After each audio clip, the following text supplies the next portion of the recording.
नमस्कार बच्चों, एस के मेहरा यूट्यूब चैनल में आपका स्वागत है। हम पहले बहुपद का टॉपिक कंप्लीट कर चुके हैं। आज हम पढ़ेंगे बहुपद के कुछ महत्वपूर्ण क्वेश्चंस। तो चलो बढ़ते हैं अपने पहले क्वेश्चंस की तरफ। देखो, निम्न में से कौन सा बहुपद नहीं है? क्या पूछा है? नहीं है। देखो, बहुपद होने के लिए मैंने आपको क्या बताया था कि हमारे पास में चर होना चाहिए और चर की घात क्या होनी चाहिए? एक पूर्ण संख्या होनी चाहिए। तो बच्चों, ये हमारे पास में एक चर है, ठीक है, और यहाँ जो चर है उसकी घात कितनी है? एक क्या है? एक पूर्ण संख्या। तो ये तो बहुपद है। यहाँ हमारे पास में चर है x और इसकी घात भी कितनी है? 1। तो बच्चों, ये भी एक क्या है? बहुपद है। अब इन दोनों पर बात करते हैं। यहाँ हमारे पास में चर क्या है? x, इसकी घात कितनी है? अंडरूट दे रखा है। तो बच्चों, अंडरूट की घात क्या होती है? 1/2, ठीक है। लेकिन 1/2 एक पूर्ण संख्या नहीं है। तो पूर्ण संख्या नहीं है, इसका मतलब ये बहुपद नहीं है। इसकी और चर्चा करते हैं। 2, सर इसमें तो चर ही नहीं है। तो जब चर नहीं है तो उसकी हम कैसे पहचान करें कि वो बहुपद है या नहीं है? तो देखो, जिसमें चर नहीं होता है उसको बच्चों हम बोलते हैं अचर बहुपद। उसे क्या बोला जाता है? अचर बहुपद। अचर बहुपद कैसे? क्योंकि इसमें चर नहीं है। तो सर ये बहुपद कैसे हुआ? तो देखो बच्चों, इसको हम ऐसे लिख सकते हैं, 2 x की घात कितनी? 0। क्योंकि x की घात 0 का मतलब क्या होगा? 1 होगा। और 2 को 1 से गुणा करेंगे तो हमारे पास में क्या आएगा? 2। तो जब भी हमारे पास में कोई संख्या आए तो वो एक बहुपद होती है। तो क्या होती है? वो बहुपद होती है। उसे क्या बोलते हैं? अचर बहुपद या शून्य घात का बहुपद, या क्या बोलते हैं? शून्य घात का बहुपद। तो इस प्रश्न का अपना आंसर क्या हो जाएगा? इस प्रश्न का आंसर हो जाएगा 2√x। समझ में आया? बढ़े आगे।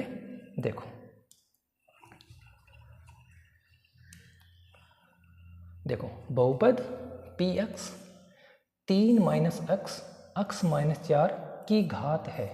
इसकी हमसे घात पूछी है। तो बच्चों क्या करेंगे? पहले इसको हम सरल कर लेंगे। सरल कैसे करेंगे? 3 - x और x - 4। पहले क्या लेंगे? 3 लेंगे और 3 को किससे गुणा करेंगे? पूरे कोष्ठक से। तो x - 4। फिर क्या लेंगे? माइनस x लेंगे। x को भी क्या करेंगे? पूरे कोष्ठक से गुणा करेंगे। ओके, 3 को x से गुणा करेंगे तो क्या आएगा? 3x। 3 को हम 4 से गुणा करेंगे तो क्या आएगा? 12। माइनस x को x से गुणा करेंगे तो माइनस का x² और माइनस x को 4 से गुणा करेंगे तो माइनस प्लस 4x। अब देखो, यहाँ बहुपद की घात कितनी आ रही है? मैक्सिमम घात कितनी है? 2। तो इस प्रश्न का आंसर क्या हो जाएगा? 2। इसको आगे सोल्व करने की ज़रूरत नहीं है बच्चों, क्योंकि हमसे ऑप्शंस वाला क्वेश्चन पूछा है। तो आंसर कितना हो जाएगा? 2 हो जाएगा। बढ़े अगले क्वेश्चन की ओर। देखो, एक द्विघात बहुपद के शून्यकों का योग तथा गुणनफल क्रमशः -3 और 2 है। तो बहुपद ज्ञात कीजिए। देखो, शून्यकों का योग दे रखा है और बच्चों हमें गुणनफल दे रखा है। तो योग क्या होगा? अल्फा जोड़ बीटा बराबर माइनस का b/a और बराबर हमें कितना दे रखा है? -3। और शून्यकों का गुणनफल क्या होता है? अल्फा इंटू बीटा बराबर क्या होता है? c/a बराबर कितना दे रखा है? 2। अब देखो, इसके नीचे बच्चों हम क्या मान सकते हैं? 1। और इसके नीचे भी हम क्या मान सकते हैं? 1। अब ध्यान से देखना, यहाँ भी क्या है बच्चों? a और यहाँ भी क्या है? a। यहाँ a का मान कितना है? 1 और यहाँ भी a का मान कितना है? 1। तो क्या लिखेंगे? यहाँ a बराबर कितना? 1। फिर देखो बच्चों, b बराबर, b का मान कितना है? -b बराबर -3। तो b बराबर 3 और c का मान कितना हो जाएगा? 2। बच्चों ध्यान देना, अगर यहाँ 1 नहीं आता है, मान लो यहाँ 2 होता, तो इसको हम ऊपर नीचे 2 से गुणा करके a का मान बराबर करते हैं, ठीक है। तो बहुपद कैसे बनेगा? तो लिखेंगे बहुपद का व्यापक रूप क्या होता है बच्चों? ax² plus bx plus c। अब देखो, a की जगह क्या लिखेंगे? 1। तो क्या आ जाएगा? x²।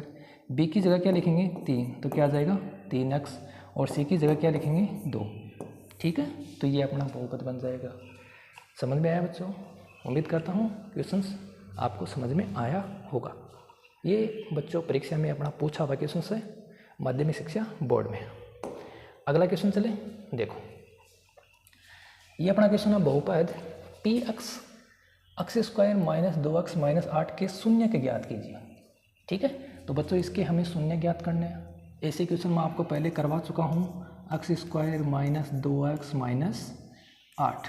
क्या करते हैं बच्चों, इस पद के हम क्या करते हैं, दो टुकड़े करते हैं। जोड़ने या घटाने पर क्या आना चाहिए, माइनस का 2, और गुणा करने पर माइनस का 8 आना चाहिए। तो देखो क्या लिखेंगे, x square minus 4x plus 2x minus 8। देखो मैं माइनस के 4 को गुणा करूँगा 2 से तो मेरे पास में क्या आएगा, माइनस 8, और मैं माइनस के 4 में जोड़ूंगा 2 तो मेरे पास में क्या आएगा, माइनस का 2। ये हमें चाहिए बच्चों, माइनस 2 और गुणा करने पर माइनस 8। बढ़े आगे। देखो अब हमारे पास में यहाँ क्या बन रहे हैं बच्चों, दो दो पद बन रहे हैं। यहाँ हमारे पास में क्या बन रहे हैं, दो दो पद बन रहे हैं। कौन कौन से, देखो एक हमारे पास में ये जोड़ा बन रहा है और एक हमारे पास में ये जोड़ा बन रहा है। पहले जोड़े में से क्या कॉमन आ रहा है, एक्स का भाग में एक्स स्क्वायर में दूंगा तो क्या बचेगा, एक्स बचेगा। चिन्ह किसका है, माइनस का। एक्स का भाग में इसमें दूंगा तो क्या बचेगा, 4, प्लस यहाँ से क्या कॉमन आ सकता है, 2 का भाग इसमें दूंगा तो क्या आएगा बच्चों, एक्स। चिन्ह किसका है, बाकी का। 2 का भाग 8 में दूंगा तो कितना आएगा, 4। अब जो 2 बार लिखा हुआ है उसको हम एक बार लिखते हैं, तो एक्स माइनस 4, यहाँ क्या बचा, एक्स, और यहाँ क्या बचा, 2। ठीक है। अब देखो इसके शून्य की याद करनी, ये शून्य के बराबर कब होगा, क्या लिखोगे, x square minus 2x minus 8 शून्य होगा यदि x minus 4 comma x plus 2 क्या होंगे, शून्य के बराबर होंगे। ठीक है, तो क्या करेंगे, इसको शून्य के बराबर कर दो, तो x माइनस 4 बराबर शून्य और x प्लस 2 बराबर भी शून्य। यहाँ से देखो बच्चों x का मान कितना आ रहा है, माइनस का 4 उधर जाएगा तो प्लस का। यहाँ देखो x का मान कितना आ रहा है, प्लस का 2 उधर जाएगा तो माइनस का 2। आ गए बच्चों समझ में। अगर स्क्रीनशॉट लेना चाहते हो बच्चों तो आप लोग स्क्रीनशॉट ले सकते हो, वरना बढ़े अगले क्वेश्चन की ओर। तो देखो बच्चों अगला क्वेश्चन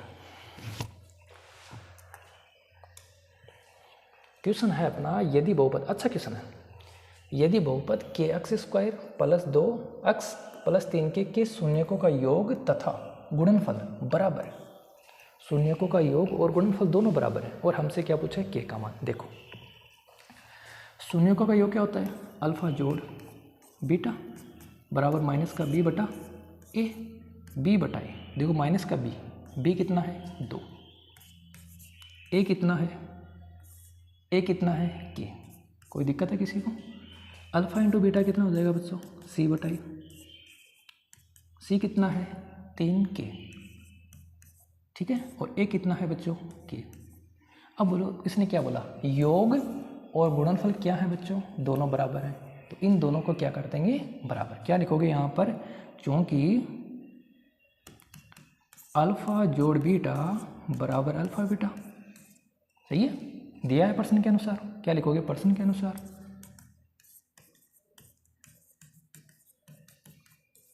ठीक है, तो देखो माइनस 2/k बराबर 3k/k। अब बच्चों के से क्या क्या हो जाएगा, कैंसिल हो जाएगा। ठीक है, और के गुणा किससे हो जाएगा, वज्र गुणा करने पर के गुणा होगा 3 से, तो अपने पास में क्या आ जाएगा, 3k बराबर माइनस का 2, और के बराबर क्या आ जाएगा, माइनस का 2/3।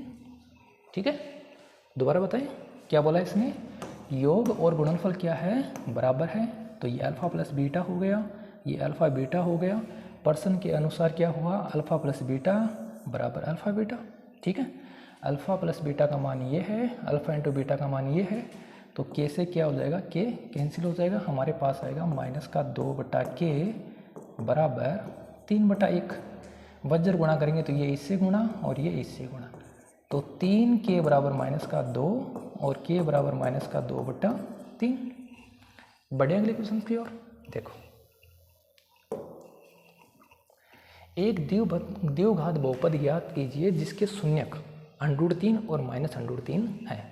देखो एक शून्यक √3 है, दूसरा शून्यक -√3 है, तो क्या लिखोगे, द्विघात बहुपद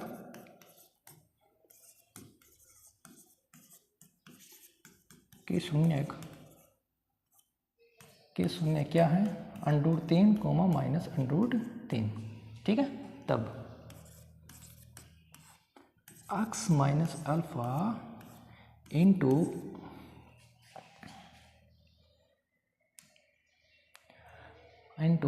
x माइनस बीटा, सही है। यही होते हैं शून्य। देखो लास्ट में हम यही तो शून्य निकालते हैं, जैसे x+2 इंटू x+2 आ गया, ये x+3 आ गया, तो क्या लिखेंगे, एक इसके बराबर 0 इसके बराबर, तो हमारे पास में इस प्रकार से लिखा। अल्फ़ा का मान रख दो, तो x माइनस √3, अल्फ़ा का मान रख दिया हमने, ये बीटा का मान रख दो, तो x माइनस प्लस √3, ठीक है। अब ये हमारे पास में बन गया a माइनस बी और a प्लस बी, तो a² माइनस b² से क्या हो जाएगा, x² माइनस √3 का स्क्वायर, सही है। तो x² माइनस कितना आ जाएगा, 3, ये हमारे पास में बहुपद आ जाएगा। उम्मीद करता हूँ बच्चों ये क्वेश्चन समझ में आ रहे होंगे, ठीक है।